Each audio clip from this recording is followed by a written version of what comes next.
நன்றி நன்றி நன்றி. வணக்கம்.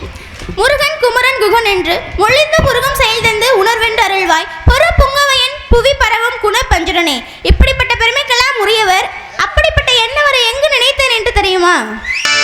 சிவரளி தோட்டத்துல உன்னை நினைச்சு தேடிக்கிட்டு பாருங்கய்யா இந்த மனசு.